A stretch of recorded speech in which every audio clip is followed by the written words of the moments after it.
3 ഘടകങ്ങളാണ് U D എഫിന് വെല്ലുവിളി. 1, യു ഡി എഫിന്റെ ശക്തി കേന്ദ്രങ്ങളിൽ വോട്ട് കുറഞ്ഞു. 2, എൽ ഡി എഫ് അവരുടെ വോട്ടുകൾ പരമാവധി പിടിച്ചു നിർത്താൻ ശ്രമിച്ചിട്ടുണ്ടാവും. 3, ക്രിസ്ത്യൻ വോട്ടുകളിൽ ഒരു ചോർച്ചയുണ്ടായി, അത് യു ഡി എഫിൽ എൻ ഡി എയിലേക്ക് ഷിഫ്റ്റ് ചെയ്തിട്ടുണ്ടാവുക.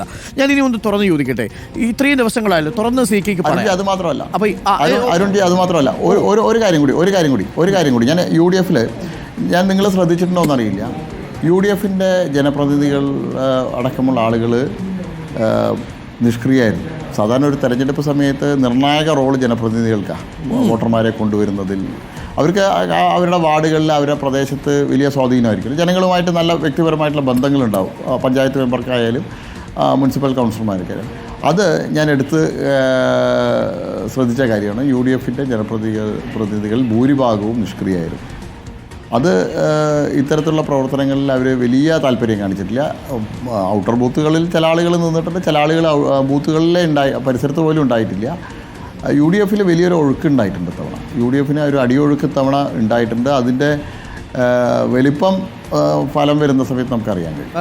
അത് വളരെ ഗുരുതരമായിട്ടുള്ളൊരു കാര്യമാണ്. കാരണം യു ഡി എഫിൻ്റെ ജനപ്രതിനിധികൾ കാര്യമായി വോട്ടർമാരെ ബൂത്തിൽ എത്തിച്ചിട്ടില്ല എന്ന് മാത്രവുമല്ല, ഒരു അടിയൊഴുക്കും ഉണ്ടായിട്ടുണ്ടാവും അവരുടെ അറിവോടുകൂടി. ആ അടിയൊഴുക്ക് എങ്ങോട്ടായിരിക്കും പോയിട്ടുണ്ടാവുക യു ഡി എഫിലെ ആ വോട്ടുകൾ?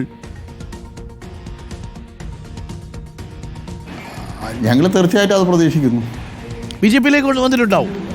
ഞങ്ങൾ പ്രതീക്ഷിക്കുന്നുണ്ട്. ഞങ്ങളെ പ്രതീക്ഷിക്കുന്നുണ്ട്. കാരണം ജയസാധ്യത ഉള്ളൊരു സ്ഥാനാർത്ഥി എന്നുള്ള നിലയിൽ എൻ ഡി എക്കാണ് ആ വോട്ടുകൾ ലഭിച്ചിട്ടുണ്ടാവുക. അതായത് രാഹുൽ മാങ്കൂട്ടത്തിനെ പരാജയപ്പെടുത്താൻ യു ഡി എഫിലെ ചില ജനപ്രതിനിധികൾ ബി ജെ പിക്ക് വോട്ട് ചെയ്യുന്ന സാഹചര്യം ഉണ്ടായിട്ടുണ്ടാവുമെന്നാണ് അങ്ങ് പറയുന്നത്. ജനപ്രതിനിധികളെ യു ഡി എഫിൻ്റെ അനുഭാവികൾ, കാരണം സ്ഥാനാർത്ഥിയെ സംബന്ധിച്ചോളം വലിയ അതൃപ്തിയാണ്. സ്ഥാനാർത്ഥിക്കെതിരായിട്ടുള്ള വലിയൊരു വികാരം യു ഡി എഫിലുണ്ടായിട്ടുണ്ട്. അത് യു ഡി എഫിൻ്റെ പ്രവർത്തകരുടെയും യു ഡി എഫിൻ്റെ അനുഭാവികളുടെയും അതുപോലെ തന്നെ ശ്രീ ലീഡർ അടക്കമുള്ള ആളുകൾക്കെതിരായിട്ട് അദ്ദേഹം നടത്തിയ പരാമർശങ്ങൾ, ഇതെല്ലാം പരമ്പരാഗത കോൺഗ്രസ്സുകാരുടെ ഇടയിൽ വലിയ അതൃപ്തി ഉണ്ടാക്കിയിട്ടുണ്ട്. അവരുടെ വോട്ടുകൾ ഇത്തവണ ഞങ്ങൾക്ക് അനുകൂലമായിട്ട് ഷിഫ്റ്റ് ചെയ്യപ്പെടും. അത് വിജയസാധ്യത, ഈ രാഹുലിനെ പരാജയപ്പെടുത്തുക എന്നുള്ളതിൽ വിജയസാധ്യതയുള്ള സ്ഥാനാർത്ഥി എന്നുള്ള നിലയിൽ എൻ ഡി എക്ക് അനുകൂലമായിട്ട് വന്നു. അപ്പം 4 ഘടകങ്ങൾ പ്രധാനമായിട്ടും യു ഡി എഫിന് വെല്ലുവിളിയാണെന്നാണ് താങ്കൾ പറഞ്ഞു വന്നത്. വളരെ പ്രധാനപ്പെട്ട കാര്യങ്ങളാണ്. ഒരു കാര്യം കൂടി സിക്ക് ഒന്ന് തുറന്നു പറഞ്ഞാൽ, ഇപ്പോൾ ഇത്രയും ദിവസമായല്ലോ തെരഞ്ഞെടുപ്പിൻ്റെ ഇടയിൽ താങ്കൾ പാർട്ടിക്കുള്ളിൽ നിന്ന് നേരിട്ട ഏറ്റവും വലിയ അഗ്നിപരീക്ഷ എന്തായിരുന്നു? പലതരത്തിലുള്ള ആരോപണങ്ങളും പ്രത്യാരോപണങ്ങളും ഒക്കെ ഉണ്ടായി. ഇനിയിപ്പോൾ തെരഞ്ഞെടുപ്പെല്ലാം കഴിഞ്ഞല്ലോ. ആ പരീക്ഷണങ്ങളിൽ താങ്കളുടെ മനസ്സൊന്ന് വേദനിച്ചത് എന്തായിരുന്നു? പാർട്ടിക്കുള്ളിൽ നിന്ന് നേരിട്ട് എന്തെങ്കിലും അനുഭവങ്ങൾ അങ്ങനെ ഉണ്ടായിട്ടുണ്ടോ, സന്ദീപിൻ്റേതൊഴികെ? ഇല്ല അരുൺജി, ഞാൻ 2 തവണ മലമ്പുഴയിലെ 2 തവണ ലോക്സഭയിൽ മത്സരിച്ച ആളാണ്. എനിക്കിത്തവണ ആകെ ഉണ്ടായിരുന്ന ഒരു വർക്ക് എന്നുള്ളത് കാലത്ത് എഴുന്നേറ്റാൽ പാർട്ടി തന്ന കാറിൽ കയറിയ വോട്ടർമാരെ കാണുക മാത്രം. അവിടെ എവിടെ പോകണം, അവിടെ ആര് തയ്യാറായി നിൽക്കുന്നുള്ളതടക്കം കൃത്യമായിട്ട് പാർട്ടി സംഘടന നിശ്ചയിച്ച് തന്നിരുന്നു. വേറെ ഒരു കാര്യത്തിലും എനിക്ക് ഇടപെടേണ്ടതായിട്ടില്ല. അത്രയും ചിട്ടയായിട്ടുള്ള പ്രവർത്തനം. കാരണം സംസ്ഥാന അധ്യക്ഷൻ നേരിട്ട് നിന്ന് പ്രവർത്തനം നിയന്ത്രിക്കുക, സംഘപരിവാർ പ്രസ്ഥാനങ്ങളുടെ എല്ലാ കാര്യകർത്താക്കളും, ഏറ്റവും താഴെത്തട്ടിലുള്ള തൊട്ട് ഏറ്റവും മുകൾ തട്ടിലുള്ള ആളുകൾ വരെ ഇത്തരം പ്രവർത്തനങ്ങൾ ഏകോപിപ്പിക്കാൻ, എവിടെയെങ്കിലും ചെറിയ കുറവുകളുണ്ടെങ്കിൽ അടുത്ത നിമിഷം ഓടിയെത്തി പരിഹരിക്കുക. സ്ഥാനാർത്ഥി എന്നുള്ള നിലയിൽ ഞാൻ നേരിട്ടെത്തേണ്ട സ്ഥലങ്ങളെ സംബന്ധിച്ച് കൃത്യമായിട്ട് എനിക്ക് നിർദ്ദേശം തരിക. അങ്ങനെ ഇത്രയും വളരെ ചിട്ടയായിട്ടുള്ളൊരു പ്രവർത്തനം കാണാൻ കഴിഞ്ഞിട്ടില്ല. ഞാൻ കുറേ തെരഞ്ഞെടുപ്പുകൾ നേരിട്ട് നിയന്ത്രിച്ച ആളാണ്. എനിക്ക് ഒരു സ്ഥാനാർത്ഥി എന്നുള്ള നിലയിൽ എനിക്ക് ഒരു ടെൻഷനും ഇല്ല. രാത്രി പ്രചരണം കഴിഞ്ഞാൽ ഓഫീസിലെത്തുക, ആ ദിവസത്തെ സംബന്ധിച്ച് അടുത്ത ദിവസത്തെ എന്തെങ്കിലും നിർദ്ദേശങ്ങളില്ലെങ്കിൽ കേൾക്കുക, അടുത്ത ദിവസത്തേക്ക് തയ്യാറായി പോകുക എന്നല്ലാതെ ബാക്കി ഒരു ടെൻഷനും ഇല്ല. കുട്ടിക്കലാശത്തിനൊക്കെ ആ സമയത്ത് ഞങ്ങൾ വിളിക്കും, ആ സമയത്ത് വന്ന് വണ്ടിയിൽ കയറിയാൽ മതി എന്നുള്ളതാണ്. അങ്ങനെ ഓരോ സ്വീകരണ സമയത്തും എല്ലാം അങ്ങനെയാണ്. ഇത്ര സമയത്ത് അവിടെ എത്തുക, ഞങ്ങൾ വിളിച്ചു കഴിഞ്ഞാൽ 10 മിനിറ്റിലെത്തുന്ന രീതിയിൽ തയ്യാറായി നിൽക്കുക പറയും. അങ്ങനെ വളരെ റിലാക്സ്ഡ് ആയിട്ട് തെരഞ്ഞെടുപ്പ് പ്രവർത്തനമായിരുന്നു.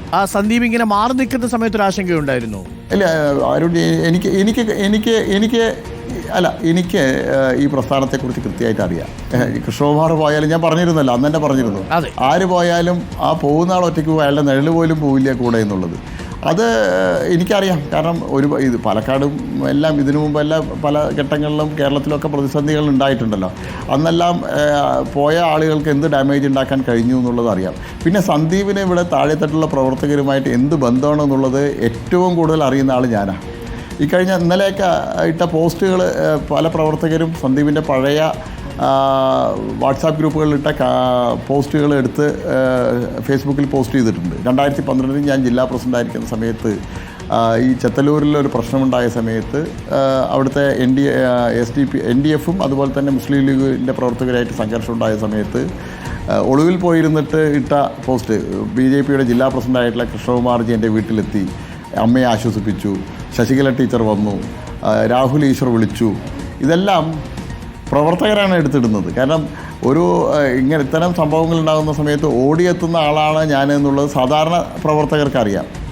സോഷ്യൽ മീഡിയയിലൂടെയും മാധ്യമങ്ങളിലൂടെയും മാത്രം ജീവിച്ച് താഴെത്തട്ടുള്ള പ്രവർത്തകരുമായിട്ട് ബന്ധമില്ലാത്ത സന്ദീപ് പോയാൽ ഈ പ്രസ്ഥാനത്തിൽ എന്താ സംഭവിക്കാൻ പോകുന്നത് എന്നുള്ളതിനെക്കുറിച്ച് കൃത്യമായിട്ടുള്ള ബോധ്യമുള്ളതുകൊണ്ട് എനിക്കതിൽ ആശങ്കയുണ്ടായിരുന്നില്ല.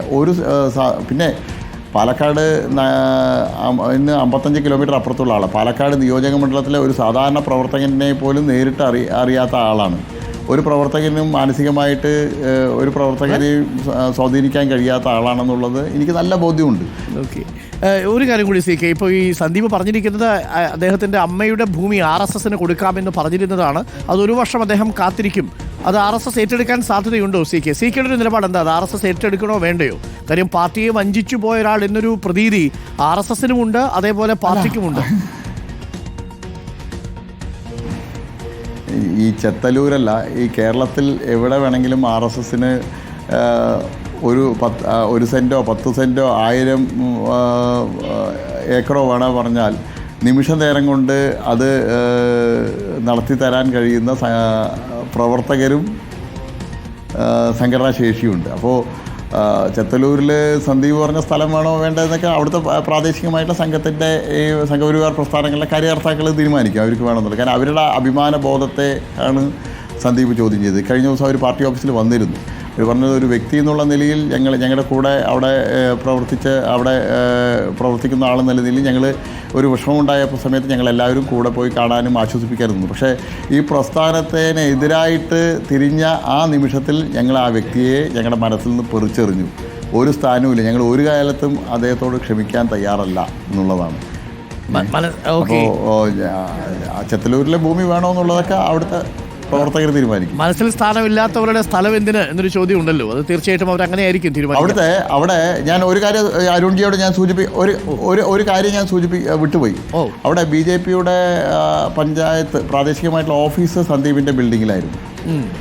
സന്ദീപ് ആവശ്യപ്പെടുന്നതിന് മുമ്പേ ആ ഓഫീസ് അവിടുന്ന് ഷിഫ്റ്റ് ചെയ്തു അവർ. കാരണം അത്രയും അഭിമാനബോധമുള്ള പ്രവർത്തകരാണ് സംഘപരിവാർ പ്രസ്ഥാനങ്ങളിലെ പ്രവർത്തകർ. കാരണം ഞങ്ങൾ ആരുടെയും ഔദാര്യം പറ്റാൻ ആഗ്രഹിക്കുന്നില്ല, ഒരാളുടെ ഔദാര്യം വേണ്ട. ഈ കേരളത്തിൽ വളർന്നത് എല്ലാ പ്രതിസന്ധികളെയും അതിജീവിച്ചിട്ടാണ്. സ്വന്തമായി ഓഫീസില്ലാതെ, സ്വന്തമായി ഇരിക്കാൻ ചെയറില്ലാതെ നിലത്തിരുന്ന് കടത്തെണ്ണകളുടെ മുന്നിലിരുന്ന് മീറ്റിങ്ങുകൾ നടത്തിയ സാഹചര്യങ്ങൾ അതിജീവിച്ചിട്ടാണ് മുന്നോട്ട് വന്നിട്ടുള്ളത്. അതുകൊണ്ട് ഒരു ചെത്തലൂരിൽ സന്ദീപ് കൊടുത്തൊരു ഓഫീസിൻ്റെ ആവശ്യമില്ല എന്നാണ് പ്രവർത്തകർ പറഞ്ഞത്. അവർ സ്വയം അത് ഒഴിഞ്ഞു കൊടുത്തു. Okay, thank you CK. എന്തായാലും നല്ല ആത്മവിശ്വാസം താങ്കൾക്കുണ്ട്. ആ കണക്കുകളും അങ്ങനെ തന്നെ വരട്ടെ. നമുക്ക് നേരിട്ട് കാണാം. അങ്ങ് എനിക്ക് വാഗ്ദാനം ചെയ്തിരുന്നത് പോലെ, പാലക്കാടിന് വാഗ്ദാനം ചെയ്തിരുന്നത് പോലെ MLA ആവുകയാണെങ്കിൽ 2025 നവംബർ മാസത്തിൽ നമുക്ക് ടൗൺ ഹാളിൻ്റെ ഉദ്ഘാടനം നിർവഹിക്കുമ്പോൾ ഞങ്ങളും കൂടി അവിടെ ഉണ്ടാവും. Thank you, all the best CK.